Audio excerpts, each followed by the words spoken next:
Good morning students. आज हम genetics में आगे चलते हैं। रीजंस फॉर मेंडल सक्सेस के बारे में बात करेंगे।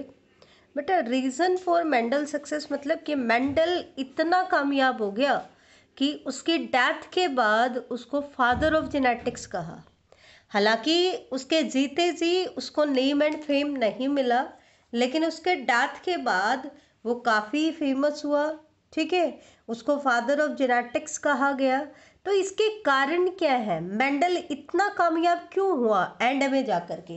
तो इसके कुछ रीजंस हैं, आज वो हम डिस्कस करेंगे। सबसे पहले तो सबसे पहला रीज़न इसमें क्या है कि मेंडल ने जो pea plant as a experimental material select किया था।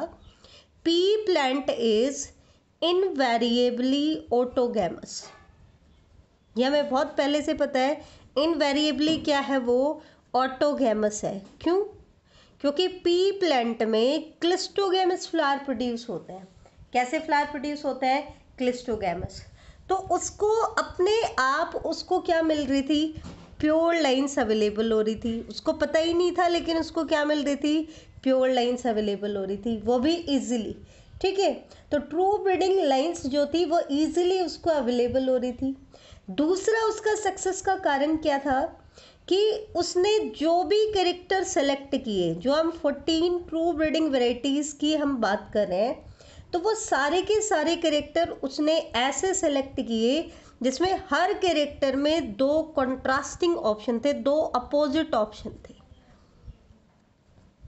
अगर वो कोई ऐसा ट्रेट सेलेक्ट कर लेता जिसमें दो से ज़्यादा ऑप्शन होते, जैसे हम आगे बात करेंगे ब्लड ग्रुप की कुछ एक्सेप्शंस होती, जैसे कि लिंकेज हम आगे बात करेंगे, तो उस टाइम पे मेंडल के लिए फिर उनको समझना बहुत मुश्किल हो जाता है, क्योंकि साइटोलॉजी में इतनी एडवांसमेंट नहीं थी। तो उसने थोड़ा सा स्मार्टली काम किया। लकीली उसने ऐसे ही कैरेक्टर को सेलेक्ट किया जिसमें दो कंट्रास्टिंग ऑप्शन थे। तीसरे उसकी सक्सेस का कारण क्या था कि उसने जो पी प्लांट सेलेक्ट किया, जो कि एक एनुअल प्लांट था और एक ही जनरेशन में कई सारी प्रोजेनी वो प्रोड्यूस कर रहा था। दैट मीन्स क्या है कि he study many generations in a short period of time. बहुत सारी जनरेशंस को उसने स्टडी कर लिया, किसमें? शॉर्ट पीरियड में। इससे क्या हुआ कि वो उनके इनहेरिटेंस पैटर्न को समझ पाया। किसको समझ पाया? इनहेरिटेंस पैटर्न को। फिर उसने दोबारा करके देखा, फिर तीसरी बार करके देखा, क्योंकि शॉर्ट लाइफ स्पैन था, तो कई सारी जनरेशन्स को भी उसने शॉर्ट टाइम पीरियड में स्टडी कर लिया, ताकि वो इस इनहेरिटेंस के पैटर्न को समझ पाया। अगर मेंडल गलती से एक ऐसा प्लांट सेलेक्ट कर लेता जिसका लाइफ स्पैन बड़ा होता, तो वो अपने लाइफ टाइम में 14 ईयर्स का उसका हाइब्रिडाइजेशन एक्सपेरिमेंट था। मान लो ऐसा प्लांट ले लेता जो 5 ईयर्स में अपनी लाइफ साइकिल कंप्लीट कर रहा है, तो वो तो मुश्किल से 2 या 3 जनरेशन्स को स्टडी कर पाता, तो वो जर्नल इनहेरिटेंस के रूल को फ्रेम आउट नहीं कर पाता। चौथा उसका सक्सेस का कारण क्या था कि जो उसने पी प्लांट सेलेक्ट किया, वो एक ही जनरेशन में कई सारी प्रोजेनी प्रोड्यूस कर रहा था। इससे उसको क्या बेनिफिट मिला कि इससे उसको लार्ज सैम्पलिंग साइज मिल गया। और जैसा कि हमने पहले भी स्टडी किया था कि large sampling size gave greater credibility to his data, तो उसके डाटा को ज़्यादा क्रेडिबिलिटी मिली, ज़्यादा एक्यूरेसी उसके डाटा में आई। ठीक है, उसके रिजल्ट्स में ज़्यादा एक्यूरेसी आई, तो ये भी एक कारण हो सकता है। ठीक है, चौथा मेंडल का एक मेन कारण क्या है बेटा? मेंडल ने मेनली मोनो हाइब्रिड क्रॉसेस किए हैं। मतलब वो एक जनरेशन में एक ही ट्रेट का इनहेरिटेंस पैटर्न स्टडी कर रहा है। हालांकि एक प्लांट में हजारों ट्रेट होते हैं, लेकिन वो एक टाइम में सिर्फ एक ही ट्रेट का इनहेरिटेंस स्टडी कर रहा है। वो 14 के 14 कॉन्ट्रास्टिंग ऑप्शन का एक साथ स्टडी नहीं कर रहा है इनहेरिटेंस पैटर्न। एक टाइम में उसने या तो एक या फिर कुछ केसेस में दो कैरेक्टर के इनहेरिटेंस पैटर्न को स्टडी किया, क्योंकि अगर वो इनसे ज़्यादा ट्रेट को एक साथ लेकर के चलता तो उसमें कॉम्प्लेक्सिटी बहुत ज़्यादा बढ़ जाती। और उस टाइम पे क्योंकि उसने फर्स्ट टाइम स्टैटिस्टिकल लॉजिक और मैथमेटिकल एनालिसिस को अप्लाई किया था बायोलॉजिकल डाटा की हैंडलिंग के लिए, तो वो भी इतना एडवांस नहीं था कि इतनी कॉम्प्लिकेटेड कैलकुलेशंस हो जाती, तो मे बी वो कहीं पे मिस्टेक कर जाता, तो वो कॉम्प्लेक्सिटीज़ वो सोल्ड आउट मे बी ना कर पाता। तो ये एक कारण था उसकी सक्सेस का कि उसने एक टाइम में सिर्फ एक या दो ट्रेट के इनहेरिटेंस को ही स्टडी किया। ठीक है, अगला कारण जो हमने पहले भी डिस्कस किया है कि मेंडल की जो इनहेरिटेंस पैटर्न के जो रूल्स हैं उनमें कुछ एक्सेप्शंस आती हैं, जैसे कि उसने लिंकेज के बारे में नहीं बताया, वो हमने बाद में ऐड किया था। जैसे कि मैंने पहले भी बताया था कि आगे जा कर के जो साइंटिस्ट आए उन्होंने मेंडल के journal basic framework of rules को एक्सपैंड किया था, उसको चेंज नहीं किया था। तो एक्सपैंड किस लिए किया था? क्योंकि मेंडल ने लिंकेज को इंक्लूड नहीं किया। एक एक्सेप्शन आएगा इनकम्प्लीट डोमिनेंस,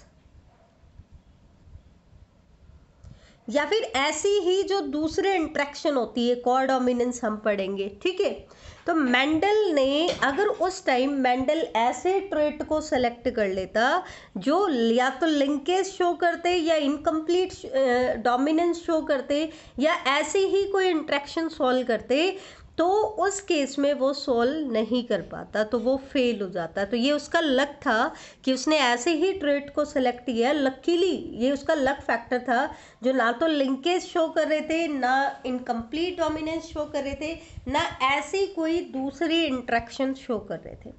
हो सकता है मेंडल ने पहले 34 वेराइटीज़ को सेलेक्ट किया, हमने पहले भी स्टडी किया है, फिर उनमें से 20 को सेलेक्ट किया, फिर लास्टली उसने 14 ट्रू ब्रीडिंग वेराइटीज़ को सेलेक्ट किया। तो हो सकता है कि वो उनको नहीं समझ पा रहा हो, तो उसने उन ट्रेड्स को रिमूव कर दिया हो, और सिर्फ तो ये उसका एक लक फैक्टर था। तो ये सारे कारण थे कि मेंडल इतना सक्सेसफुल क्यों रहा। ठीक है, तो वो एक जर्नल फ्रेमवर्क ऑफ रूल बना पाया। अगर इन एक्सेप्शनल केसेस में वो पड़ जाता तो उस टाइम टेक्नोलॉजी में इतनी एडवांसमेंट नहीं थी, क्योंकि हम लिंकेज इनके बारे में तब नहीं बता सकते थे, क्योंकि माइक्रोस्कोपी में इतनी एडवांसमेंट नहीं थी। तो माइक्रोस्कोपी में एडवांसमेंट नहीं थी तो सेल की स्ट्रक्चर, सेल के अंदर की जो मूवमेंट होती है उनको भी हम ऑब्जर्व नहीं कर पा रहे थे, हम नहीं देख पा रहे थे कि मियोसिस और माइटोसिस में सेल में क्या क्या चेंजेस होते हैं, वो हम बाद में स्टडी कर पाए। ठीक है, तो ये सारे कारण थे मेंडल के सक्सेस होने के। अब क्वेश्चन क्या आता है कि मेंडल की डेथ हो गई थी 1884 में। ठीक है, 1884 तक तो मेंडल की रिसर्च को रिकॉग्नाइज ही नहीं किया, उसके कंटेम्प्रेरीज ने एक्सेप्ट ही नहीं किया। उसके बाद हमने स्टडी किया कि 1900 में 3 साइंटिस्ट आए बेटा, 1900 में 3 वर्कर्स आए। हालांकि इन तीनों वर्कर्स ने अपना काम इंडिपेंडेंटली किया, मतलब ये आपस में किसी को भी नहीं जानते थे। जैसा कि हमने पहले भी कहा कि पहले कम्युनिकेशन इतनी ज़्यादा एडवांस नहीं थी। ठीक है, तो उन्होंने इंडिपेंडेंटली रीडिस्कवर किया, किसको? मेंडल वर्क को। हम क्यों कह रहे हैं कि उन्होंने इंडिपेंडेंटली रिडिस्कवर किया मेंडल्स वर्क को? भाई मेंडल की रिसर्च के बारे में तो वो जानते ही नहीं थे। एक्चुअल में हुआ क्या, इन तीनों साइंटिस्ट ने अलग अलग कंट्री में अलग अलग ऑर्गेनिज्म पे जेनेटिक्स के एक्सपेरिमेंट किए, और तीनों ने जो कंक्लूजन निकाले, इन्होंने अपने कंक्लूजन को रिसर्च पेपर में पब्लिश किया। लकीली ये तीनों आपस में मिले, और बाई चांस इनको मेंडल का रिसर्च पेपर एक्सीडेंटली देखने को मिल गया। तब इनको रियलाइज़ हुआ कि जो चीज़ हम आज बता रहे हैं वो तो मेंडल बहुत पहले दे चुका है। 1865 में मेंडल ने अपनी रिसर्च को पब्लिश कर दिया था। तो ये बड़े ऑनेस्ट थे। इन्होंने जो भी कमेटी थी जो इनके रिसर्च पेपर को पब्लिश कर रही थी या इनको अप्रूवल दे रही थी, इन्होंने उनसे रिक्वेस्ट की और मेंडल की रिसर्च के बारे में बताया। तो उसके बाद ही मेंडल को रिकॉग्नाइज किया गया था बेटा।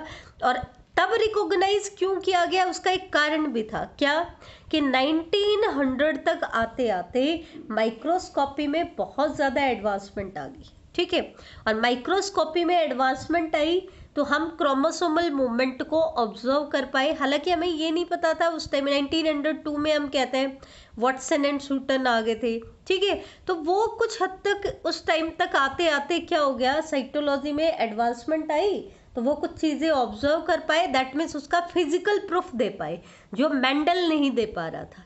क्लियर हुआ बेटा?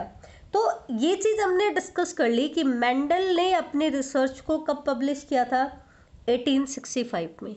लेकिन 1900 तक, अब ये देखो कितने साल हो गए हैं आपके, लगभग 35 ईयर्स तक उसकी रिसर्च को रिकॉग्नाइज ही नहीं किया गया। और उसकी रिसर्च को रिकॉग्नाइज कब किया गया, 1900 के बाद। कब? जब 3 वर्कर्स आए। अब ये कौन कौन से सेंटर्स थे, किस कंट्री से बिलोंग कर रहे थे, और उनका एक्सपेरिमेंटल ऑर्गेनिज्म क्या था, वो हम देख लेते हैं। एनसीईआरटी का पार्ट है, आपको याद करना पड़ेगा, एक क्वेश्चन बनता है ये। एक तो सेंटेंस था हुगो डी वेरिस। बेटा जैसे हमने पहले भी डिस्कस किया है कि मेंडल के फेलियर का एक सबसे बड़ा कारण क्या था, कि जिस टाइम पे मेंडल रिसर्च करा था उस टाइम पूरा वर्ल्ड डार्विनियन थ्योरी में इन्वॉल्व था, डार्विन की थ्योरी में एंगेज था, तो लोगों का ध्यान ही नहीं गया। और मेंडल ने भी जो दो कंडीशंस दिखाई थी, दो कॉन्सेप्ट दिए थे उसी चीज़ की एक्सप्लेनेशन के लिए कि कॉन्टिन्यूस वेरिएशन का रीज़न क्या है। दैट मीन्स मेंडल भी क्या कर रहा था, उन्हीं क्वेश्चंस का आंसर देने की कोशिश कर रहा था, ठीक है। तो ये चीज़ ध्यान रखना। हुगो डी वेरिस जो है बेटा, ये हॉलैंड से बिलोंग करता है।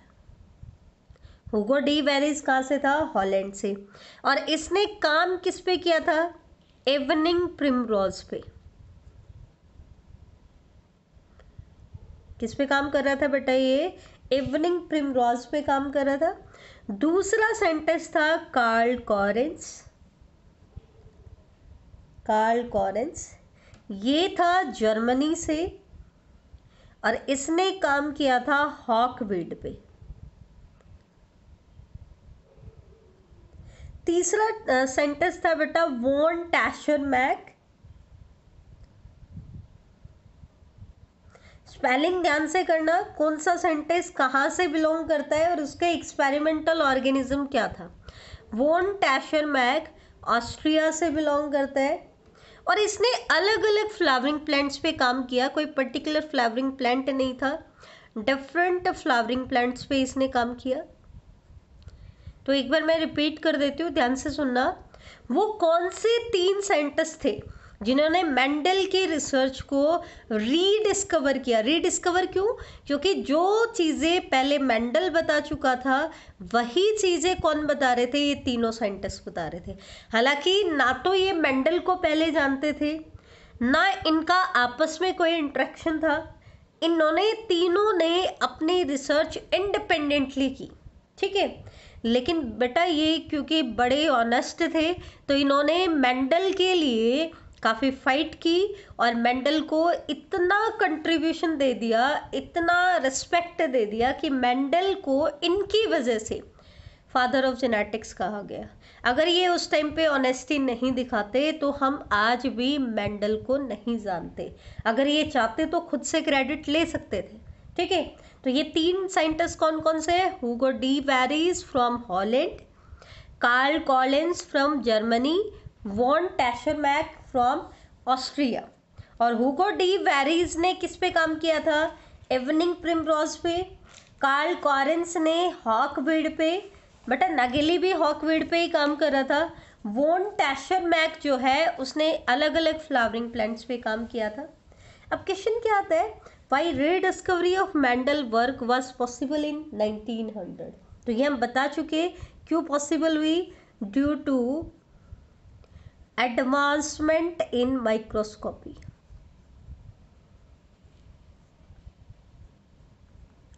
अब आपको पता है माइक्रोस्कोपी में एडवांसमेंट आएगी, तो सेल क्या होती है, माइक्रोस्कोपिक स्ट्रक्चर होती है, ठीक है। तो हम उनको इजीली ऑब्जर्व कर पाएंगे। तो साइंटिस्ट क्या हो गए, माइक्रोस्कोपी में एडवांसमेंट की वजह से they were able to carefully observe cell division.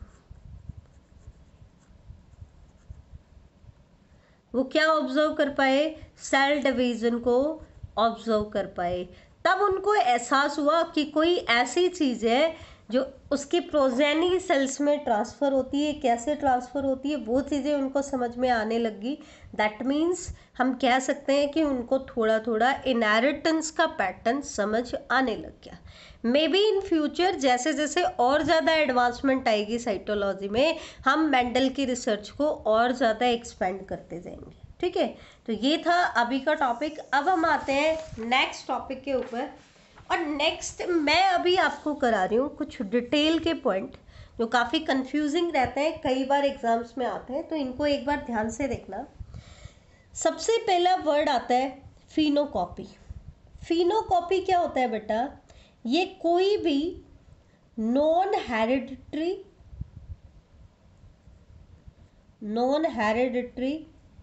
Phenotypic modification होती है। Phenotypic modification which is caused by, किसकी वजह से कॉज होती है? एनवायरमेंटल कंडीशंस की वजह से। किसकी वजह से बेटा? सीधी सीधी बात है, नॉन हेरिडिटरी है। नॉन हेरिडिटरी है दैट मीन्स इसका कोई जेनेटिक बेस तो है नहीं, क्योंकि जिनका जेनेटिक बेस होता है वो चीज़ें तो क्या होती हैं? इनहेरिट होती हैं। इसका मतलब ये कुछ ऐसी नॉन हेरिडिटरी फिनोटिपिक मॉडिफिकेशन है। फिनोटाइप में कुछ मॉडिफिकेशन आती है, किस वजह से आती है? एनवायरमेंटल कंडीशंस की वजह से।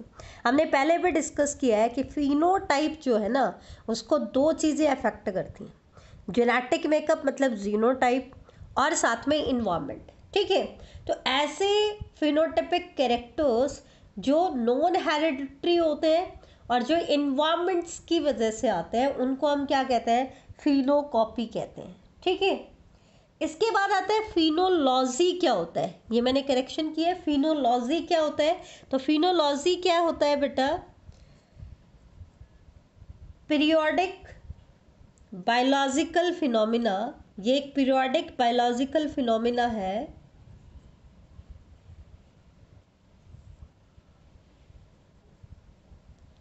दैट आर कॉरस्पॉन्डेड या कॉरिलेटेड, that are correlated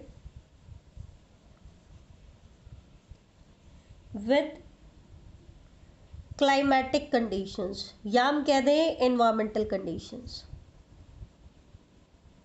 ठीक है, मतलब फिनोकॉपी तो हमने कहा कि कोई भी मॉडिफिकेशन, नॉन हेरिडिटरी मॉडिफिकेशन जो इन्वायरमेंट की वजह से होता है, उसको हमने कहा फिनोकॉपी।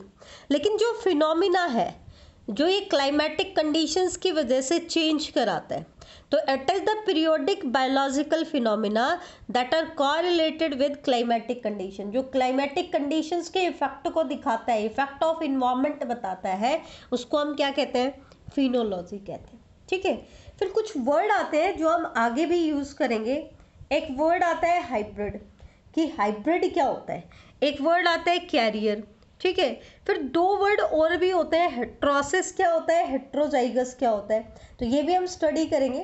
तो हाइब्रिड की जो डेफिनेशन है ना बेटा, बॉटनिस्ट तो हाइब्रिड को अलग तरीके से डिस्क्राइब करते हैं, और जब आप बात करोगे जेनेटिस्ट की तो वो इसको अलग तरीके से डिस्क्राइब करते हैं। ये इंपॉर्टेंट है, ये आपकी एकेडमिक का पार्ट है, ध्यान देना हाइब्रिड वाला। तो ठीक है, हाइब्रिड और कैरियर आपको करने चाहिए क्योंकि ये आगे भी आपके आएंगे। बाकी को आप स्किप करना चाहो तो कर सकते हो। हेट्रोजाइगस वैसे भी आपके सिलेबस में है। ठीक है, तो जो वर्ड मैंने नए कराए हैं वो क्या कराए हैं? फिनोकॉपी, फिनोलॉजी और हेट्रोसिस। बाकी सारा आपके सिलेबस में है, तो वो देखो। हाइब्रिड क्या होता है? ऑफस्प्रिंग, अकॉर्डिंग टू बॉटनिस्ट क्या होता है? Offspring that is the result of, that is the result of mating between two genetically different kinds of plant।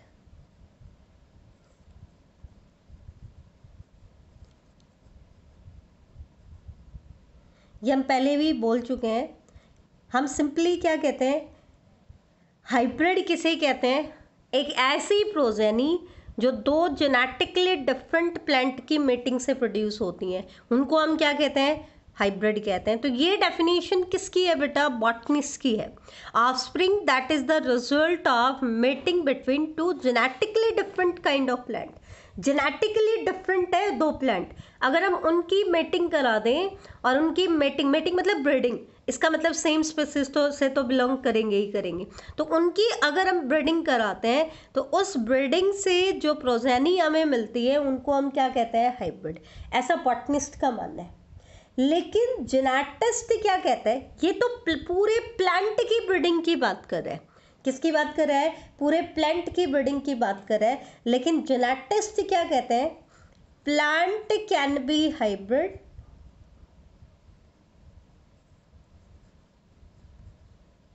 For a character. बिल्कुल सही बात है।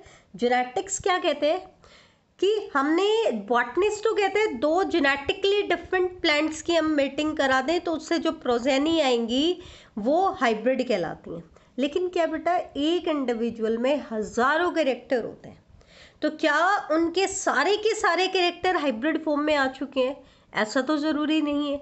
तो जेनेटिस्ट ने इसको और डीपली ले जाने की कोशिश की। जेनेटिस्ट क्या कहता है कि कोई भी प्लांट एक पर्टिकुलर ट्रेट के लिए हाइब्रिड हो सकता है।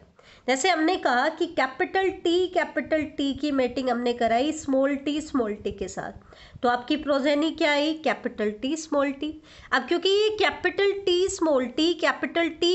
टी और स्मॉल टी का मेटिंग से बना है, तो ये जेनेटिकली डिफरेंट है, इसमें डोमिनेंट एलील है, इसमें रिसेसिव है, तो ये आपकी प्रोजेनी कैसी आ गई? हाइब्रिड आ गई।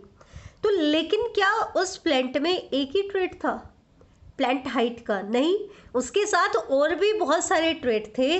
लेकिन जेनेटिस्ट ने क्या कर सकते हैं? वो एक टाइम में एक ही ट्रेट का इनहेरिटेंस भी स्टडी कर सकते हैं। हो सकता है इस टाइम में प्लांट इस ट्रेट के लिए तो हाइब्रिड हो चुका हो, लेकिन बाकी ट्रेट के लिए हाइब्रिड ना हो। ज़रूरी तो नहीं है कि सारे ट्रेट के लिए वो हाइब्रिड हो जाए।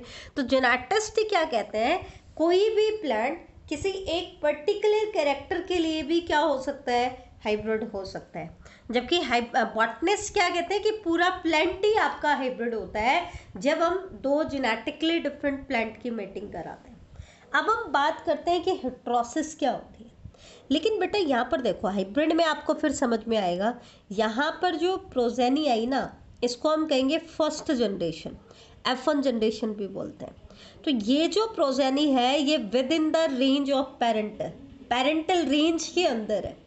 लेकिन हेटेरोसिस क्या होता है? अगर कोई F1 हाइब्रिड हमें ऐसा मिले which is beyond parental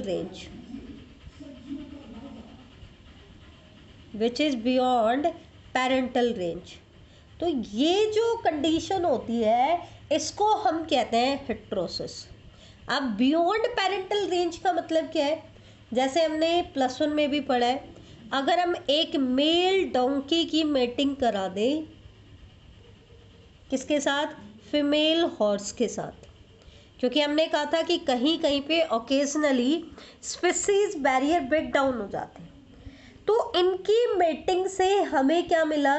mule मिला। अब म्यूल ना तो टोटली डंकी था ना टोटली हॉर्स था, तो ये प्रोजेनी हमें कैसे मिली? Which is beyond parental range. तो ये क्या कहलाता है बेटा? हेटेरोसिस कहलाता है। और म्यूल क्या होता है? स्टेराइल होता है। और यहाँ पे क्या है? पी प्लांट की मेटिंग हमने कराई पी प्लांट से, और आपकी प्रोजेनी भी क्या आई? एक पी प्लांट ही आया। तो ये विद इन पेरेंटल रेंज होता है, इसको हम कहते हैं हाइब्रिड, और इसको हम कहते हैं बेटा हेटेरोसिस। ठीक है। तो हेटेरोजाइगस क्या होता है ये हम दे दें। तो अगर हम बात करें एक जेनेटिस्ट की, तो जेनेटिस्ट तो क्या कहता है? हाइब्रिड एंड हेटेरोजाइगस दोनों क्या है? सेम थिंग है। कैसे? हमने यह एग्जाम्पल में कहा था कि कैपिटल टी स्मॉल टी क्या है? हाइब्रिड है। कैपिटल टी स्मॉल टी क्या है? हाइब्रिड है। ठीक है। क्यों? क्योंकि दो जेनेटिकली डिफरेंट प्लांट की मेटिंग से हमने क्या बनाया? हाइब्रिड बनाया। और हेटेरोजाइगस पूछ ले तो हेटेरोजाइगस भी हम क्या कहेंगे इसका? Capital T small T. तो जेनेटिक्स के लिए तो हाइब्रिड और heterozygous they both are same thing. अब एक्चुअल में हेट्रोसिस क्या होता है, ये चीज़ मैं आपको एक चीज़ बता देती हूँ। हेट्रोसिस क्या होता है बेटा? Heterosis is essentially reverse of inbreeding depression. क्यों? क्योंकि हमने पढ़ा कॉन्टिन्यूस सेल्फिंग की वजह से इनब्रीडिंग डिप्रेशन आ जाता है। क्या आ जाता है? इनब्रीडिंग डिप्रेशन आ जाता है। लेकिन उस केस में हम क्या करा दें? आउटब्रीडिंग करा दें, तो इनब्रीडिंग डिप्रेशन क्या हो जाता है? ओवरकम हो जाता है। तो ये क्या कर रहा है? हेट्रोसिस करा रहा है, तो इनब्रीडिंग डिप्रेशन का बिल्कुल रिवर्स करा रहा है। इनब्रीडिंग हमने किसको कहा था? when two individuals of a species that are related by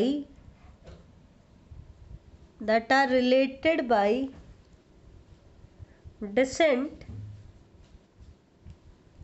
are mated together।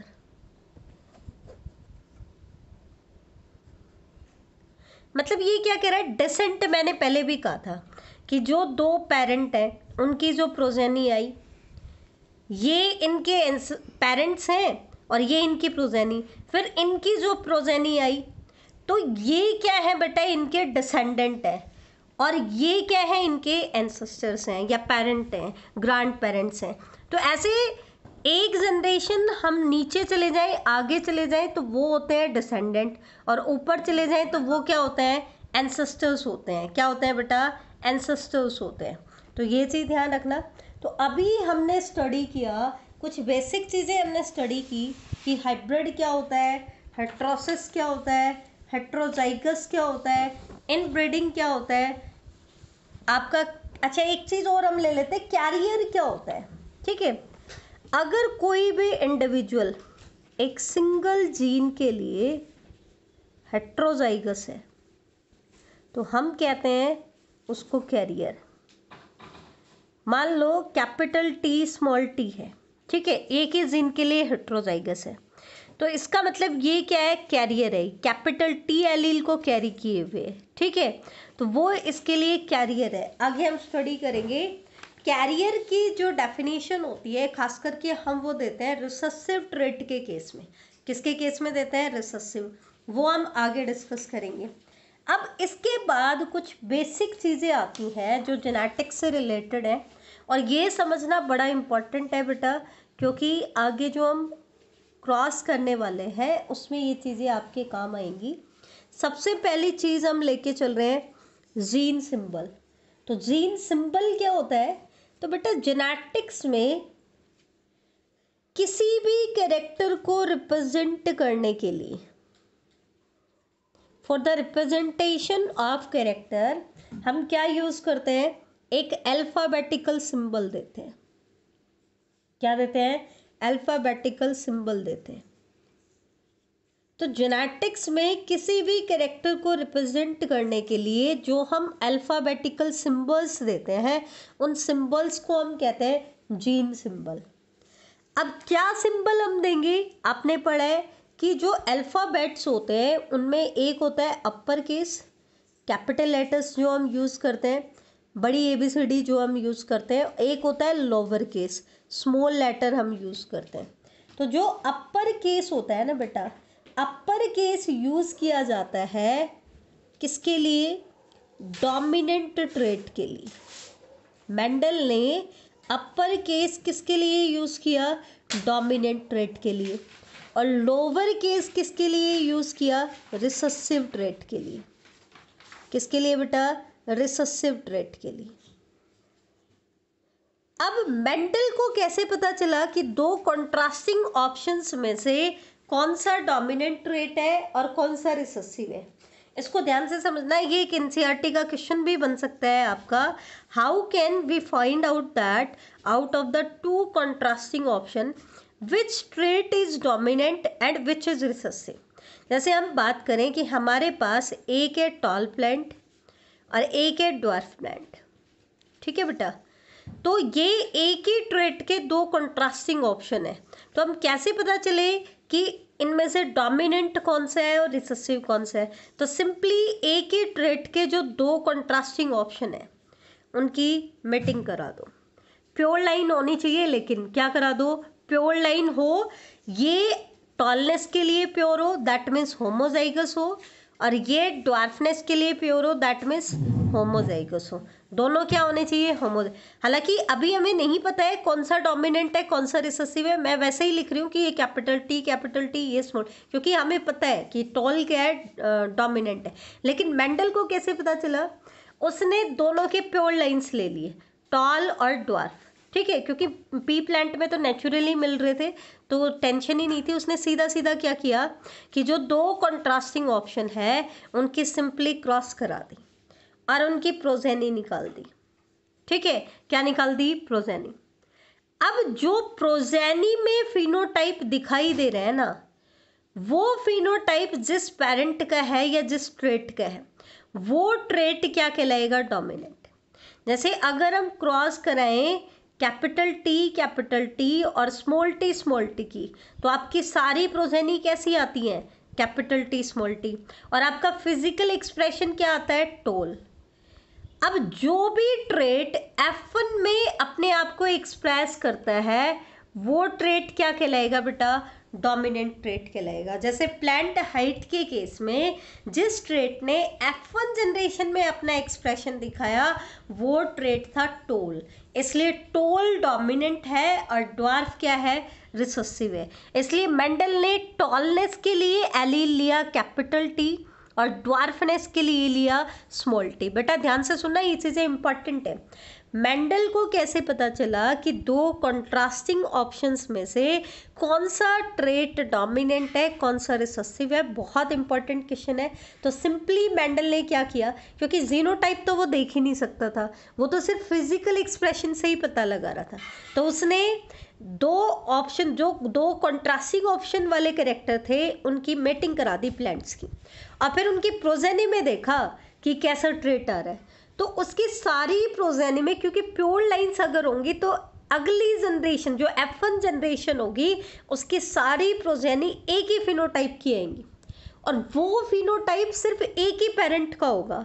अब वो जिस पेरेंट का दिखाई दे रहा है वो पेरेंट कैसा होगा, डोमिनेंट, और जो दूसरा बच गया वो कैसा होगा, रिसेसिव, ठीक है। जैसे ही उसको कैसे पता चला कि वायलेट कलर डोमिनेंट है या वाइट कलर डोमिनेंट है, तो सिंपली एक ऐसा पी प्लांट जो वायलेट कलर के लिए प्योर था उसकी मेटिंग किसके साथ करा दी, वाइट कलर के साथ। तो उसने F1 में क्या देखा कि सारी प्रोजेनी वायलेट फ्लावर की आ रही है, इसका मतलब वायलेट फ्लावर कैसा है, डोमिनेंट, और वाइट फ्लावर कैसा है, रिसेसिव।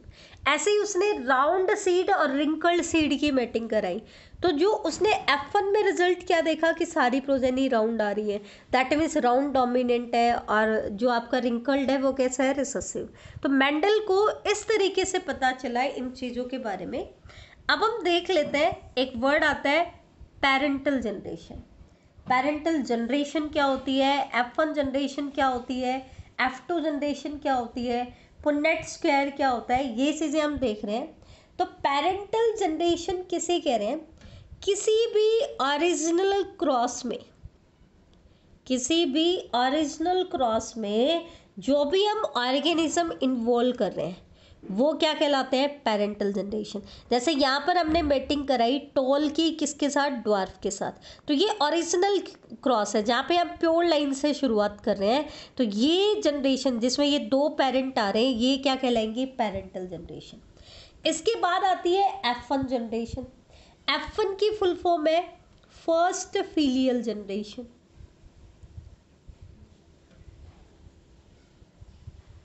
बेटा F1 जो वर्ड है ये टर्म किसने दिया था, बैटसन साइंटिस्ट ने। किसने दिया था, बैटसन ने।